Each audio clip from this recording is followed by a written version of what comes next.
Good morning, everybody. Welcome to a beautiful brand new day. Welcome to a beautiful and amazing new show.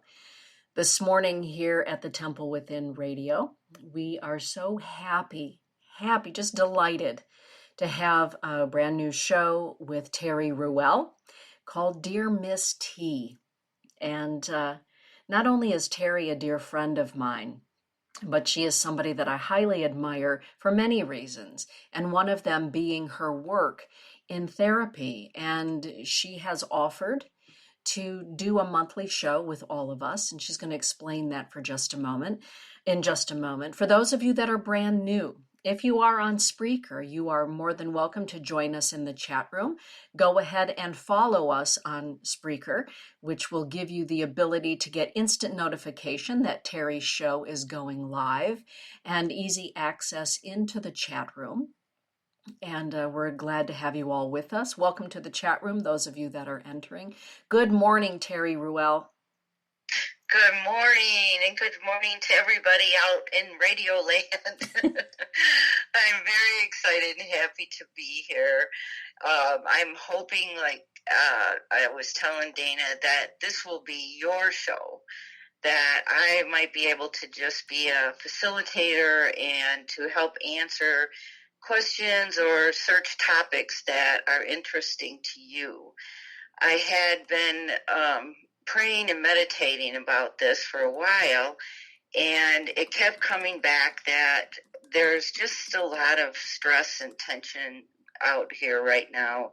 You know, everything feels a little chaotic, and that it would be helpful to do a show where people could actually ask questions and, you know, be able to talk about what's going on right now or what's going on in their life anonymously, even, because oftentimes, you know, we all have similar struggles in our families or similar things that are happening in life that we just want to sort through, but we don't really want to have to talk about it publicly. So this is one way that people will be able to, if they want to send in questions or message me questions anonymously, we can do that, and then I can talk about them on the show, and we can sort through what possibly could be ways to approach, you know, these kind of problems. One of the things that I was thinking about today too was, you know, I'm a senior citizen, and when I was growing up, we just had the newspapers and the news, you know, in the morning or in the evening, a lot of times just the evening news.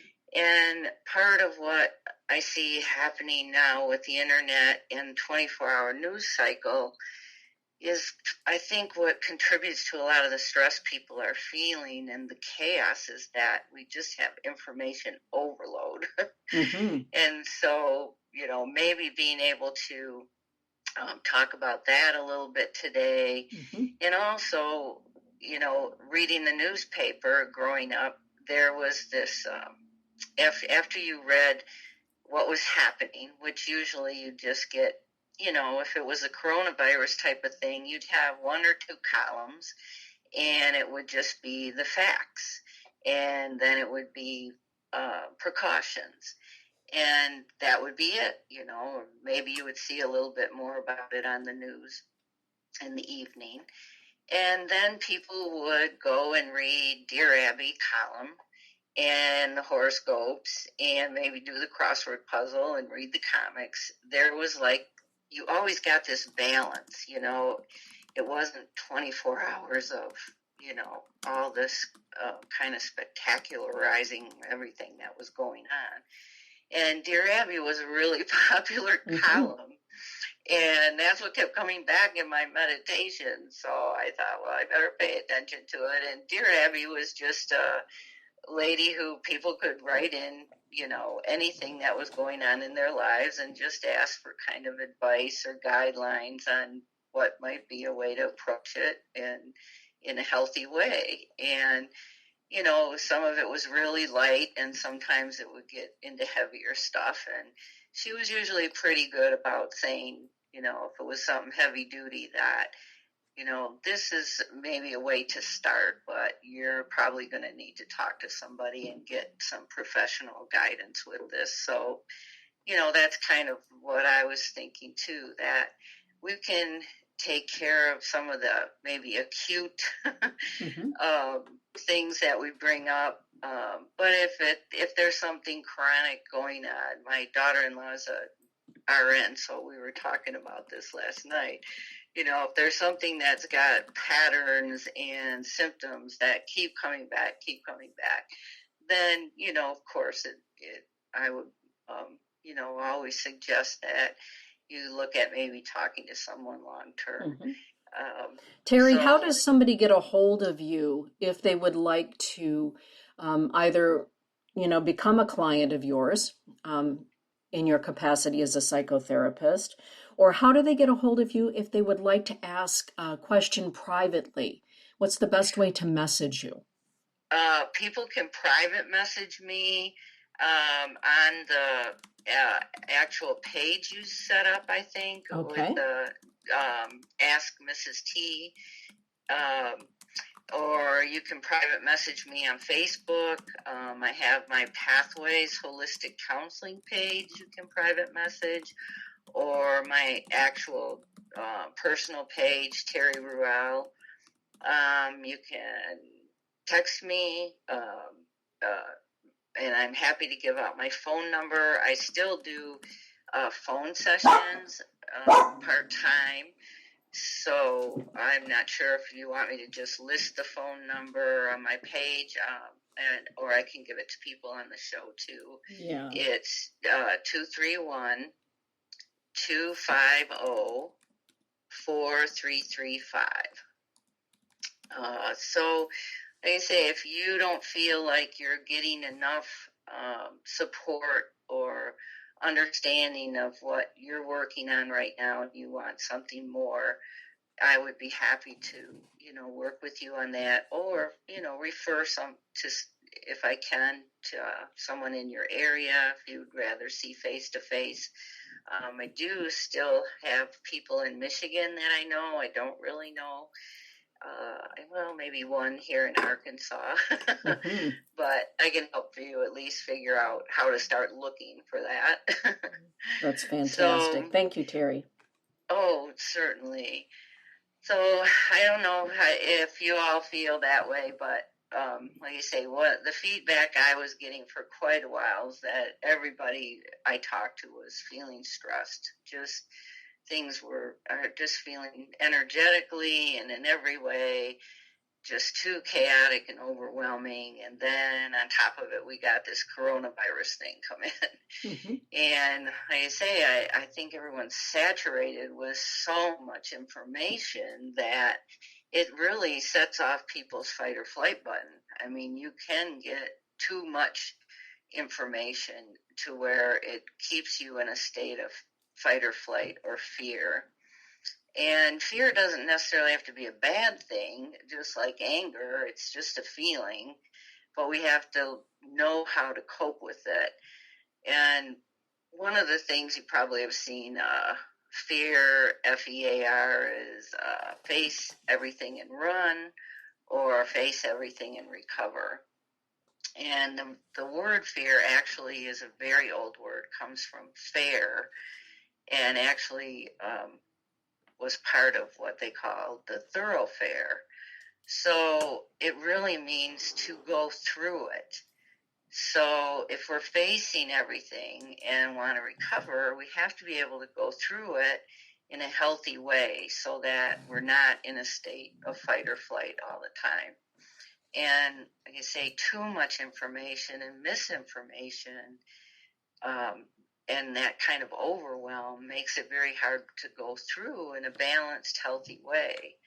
So I'm hoping that, maybe we can talk about ways to always be able to face fears in a healthy way, to be able to deal with stress and chaos in a healthy way, because there's always going to be times in life where that's going to happen.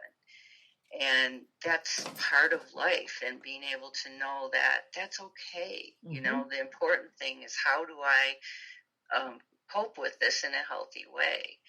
So, it's good, like say, you want to have basic information, but to keep reading about it and listening to all this stuff every day is really not healthy. It gets out of balance. I was saying my daughter-in-law is an RN, and it's funny, the people in the medical field are much more calm about this than most of us, because they understand what it is. They've been through Ebola and a lot of other things, and they know what, that you have to take precautions, but they work with, disease and illness and viruses and all of this all the time. So they have a perspective about it. And so, of course, that's one of the things we have to do, is be able to keep it in perspective and have correct information. I did post on my Facebook page, and I'll put it on my Pathways Holistic Counseling page. There's a very good article by an expert in biospecimen virus, which is what the coronavirus is, about what what this is really about and what precautions we're to take, and that some of the things that we've heard aren't necessarily helpful. And you've probably heard that the rush on masks it's not even going to be helpful to the individual, and it's taking away from the medical people getting enough of them, and they're the ones who need the masks. So if you read this, you'll understand why that is. And so, it always starts with getting correct information, but not overloading. And like you say, being able to face that, okay, this is an important thing to be aware of and to take care of, but it doesn't have to become an overwhelming fear that my fight or flight button has to be on all the time. Terry, would you talk for just a moment from your viewpoint as a psychotherapist? When does a person maybe should begin to realize when maybe they're spending too much time on social media or too much time watching the news? What's the tipping point that should alert us to maybe I need to back off? Well, I think it may be different for different people, but usually the basic symptoms are going to be the same. If you're not doing other things that need to be done because you're keep going back to social media, or watching TV 24-hour news things all day when you should be taking care of other things, if you start dreaming about it, if you find that most of your conversations are revolving around what's happening in the world outside of you, and not talking about what's really happening, not being aware and in touch with what's going on with yourself internally. Like if everything's focused externally and there's less and less time you're spending internally on looking at yourself, taking care of your own wellness, being in touch with how you're feeling, and being able to notice your reactions to those feelings, because then it's starting to become unconscious. When we lose our mindfulness about what we're actually doing and how we're actually reacting, then we're caught in the loop, and that can become addicting, because fear and anger and hatred, give your brain a rush, just like a drug. They can give your brain a rush just like a positive can. So, people can get attached to that just because it gives them actually relief for a minute, but then it actually keeps the cycle building and going. So to break that, we have to have the balance of putting in the positive things and the healthy things, the wellness things.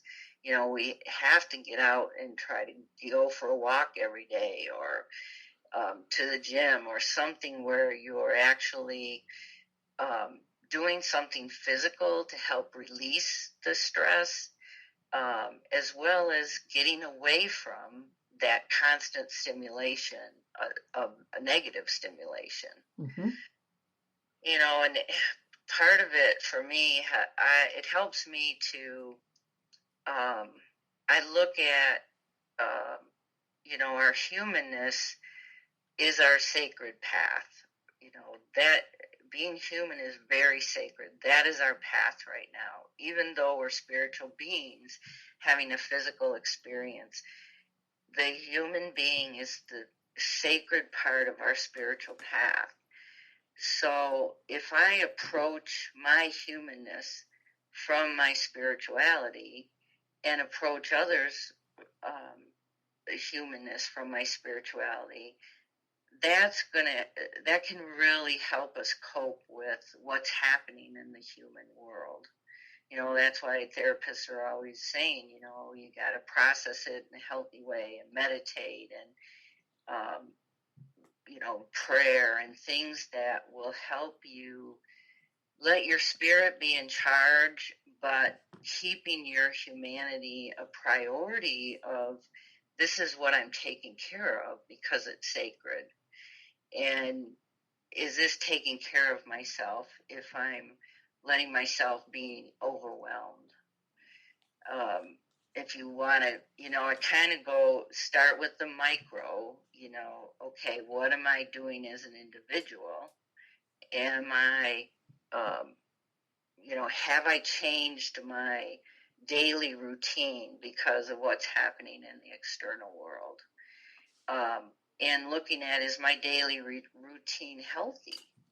And am I spending time on wellness? Am I spending time to make sure that I'm eating healthily and doing the human things that show my spirit that I do take my path as sacred right now? It's like to giving ourselves the compassion we want to give others first. So say, am I getting up in the morning and starting my day off in a centered, healthy way, so that right there I'm giving myself strength to have a good perspective today? Or do I wake up right away and get on my phone, which is very hard not to do? A lot of us get addicted to it and have to recognize that and start over. And we can start over every day.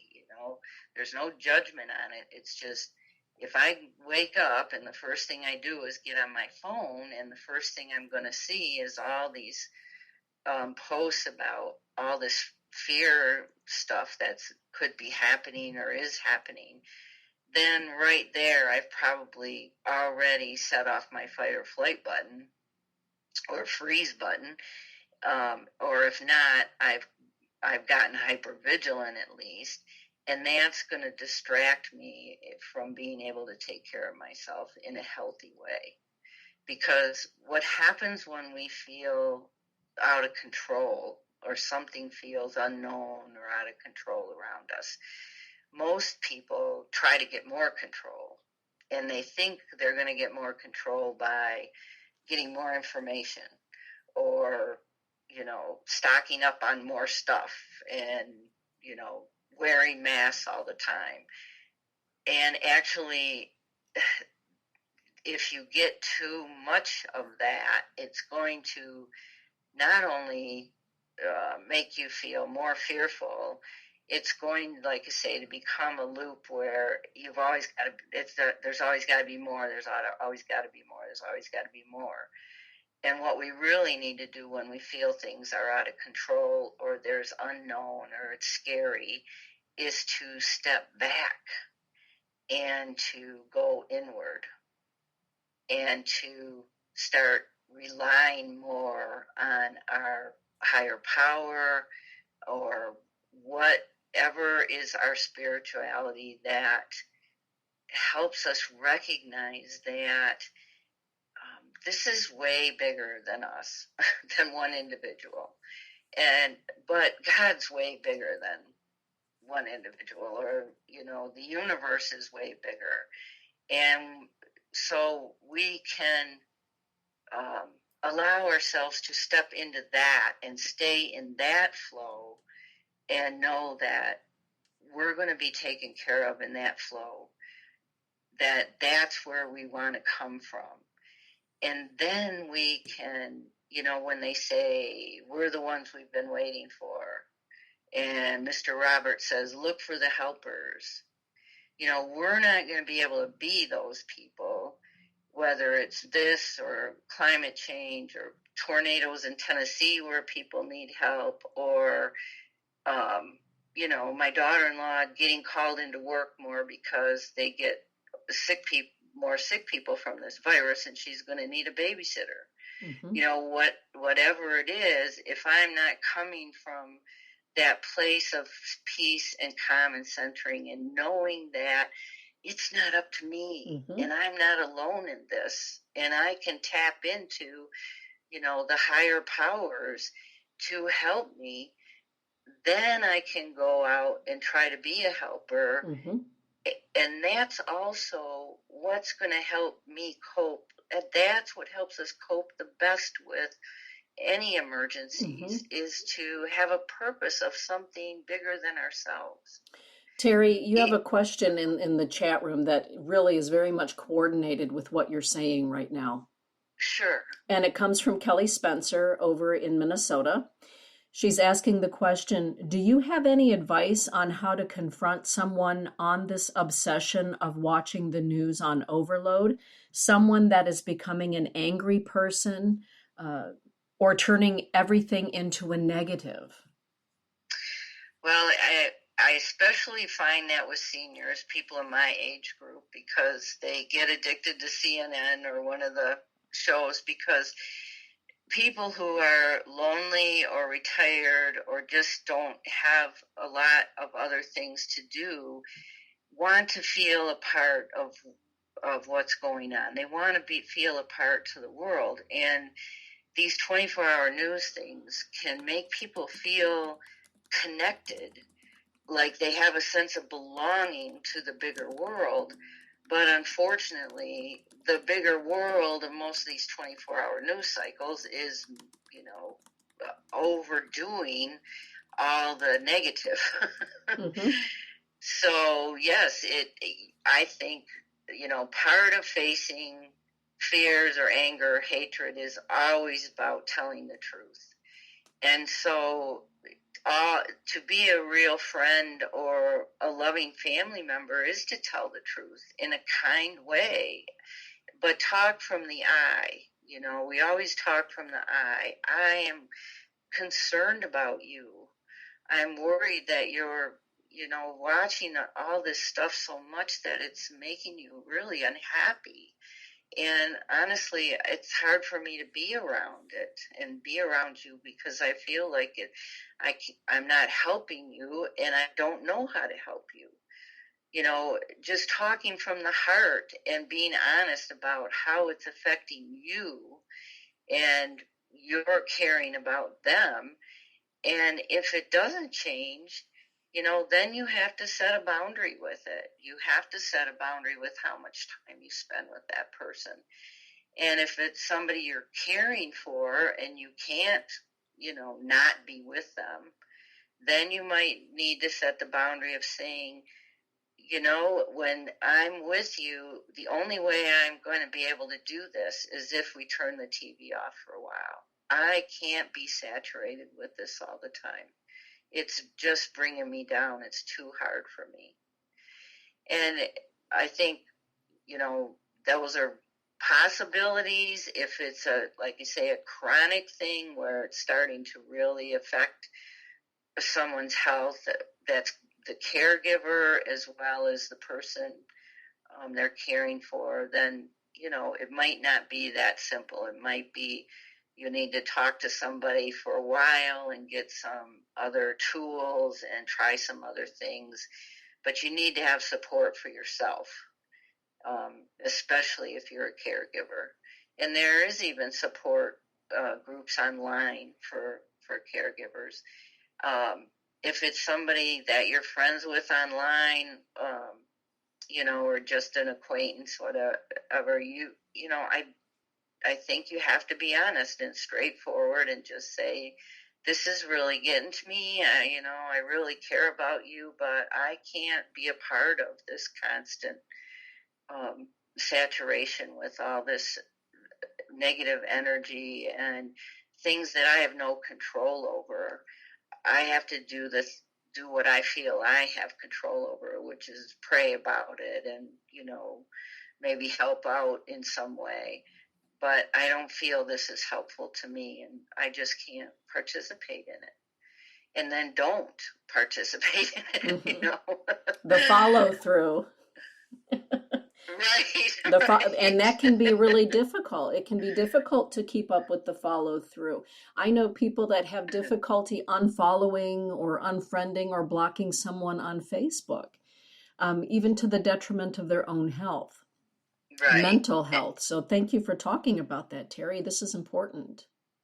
Yes, and that's a codependency thing. If we cannot set a boundary to the point where it's affecting our health in a negative way, then we have to look at, okay, what's going on with me that I can't do this?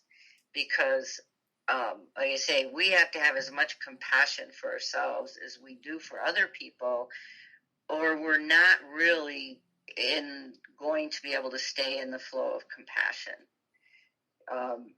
We're going to get stuck in, people pleasing to the point where we're going to get sick. And caregivers can often end up getting sicker than the person they're taking care of, because they don't know or they have permission to set boundaries and draw lines. Mm-hmm. And sometimes that means asking for help, more help too. Mm-hmm. But if someone, stops being your friend because you're honest with them about who you are, then that's not a friendship that's going to continue to blossom anyway. Because for friendships to blossom, both people have to be able to be who they really are and talk about what's really going on and be able to respect each other's boundaries. Doesn't mean we always have to agree with each other, mm-hmm. but we have to respect each other's boundaries. I see a lot of that going on with the political climate on Facebook. Some people are feeling bad that friends have unfriended them because they're not a Republican or they are a Democrat, or people taking it to extremes. And so this discussion is really, really helpful, Terry. Thank you. Oh, I hope so. Good. Well, and I don't know if we have enough time, but if it helps to understand that beliefs are not our identity, but oftentimes people who are still finding themselves, which is all of us forever and our whole life, we may get our beliefs confused with our identities. Beliefs can change, and if we're healthy, they grow and change as we grow and change. But if we don't know who we are and we make those beliefs our identity, it's going to be much harder for people to hear each other, to understand each other, to think about the possibility of changing that belief, because that means I don't know who I am without that belief. And if I try to change my identity, who am I going to be? Mm-hmm. It can be a very scary thing. So people can hold on to beliefs when they're attached to who they are. So our spiritual growth, our psychological growth, our emotional growth, being healthy is vital to being able to keep growing in our beliefs and finding our true identity and blossoming in that identity so that we don't have to even have these arguments over beliefs. It can be a deeper understanding of, okay, that's where you're at and this is where I'm at. Mm-hmm. So, how can we remain connected even though we may vehemently disagree on, how those beliefs might be manifested in the world. Beautifully said. Thank you, Terry. Oh, you're so welcome. Del Marie says, amen to that. And Kelly said, thank you so much. Good stuff. Oh, wonderful. Thank you. Well, like I say, I want this to be everybody's show. So please, send me whatever you want to talk about or any questions, and I'll see if I can tackle them. That's right. Terry's show will be airing the first Wednesday of every single month at the 11 o'clock hour. And I want to thank everyone, wherever you happen to be around Grandmother Earth. Thank you for tuning in this morning. Thank you for being in the chat room, everybody. And Terry, thank you for shining your light the way that you do and bringing your gifts and talents here for all of us to grow. I love that. Holding on to our beliefs or growing our beliefs. I love that. Thank you so much, Terry. Thank you. My privilege. Everybody get out there and shine, do what you do best. And Terry is very sincere when she says, please do instant message her. They're on Facebook, Pathways Holistic Counseling, and also, of course, Dear Miss T with Terry Ruelle, both of those pages, or her personal page, Terry Ruelle. She's very sincere in her offer to address questions and anything that may be on your mind, but doing it in a private way. With that, everybody, thank you for joining us and have a beautiful day. Blessings be. Thank you, Terry. Thank you. God bless.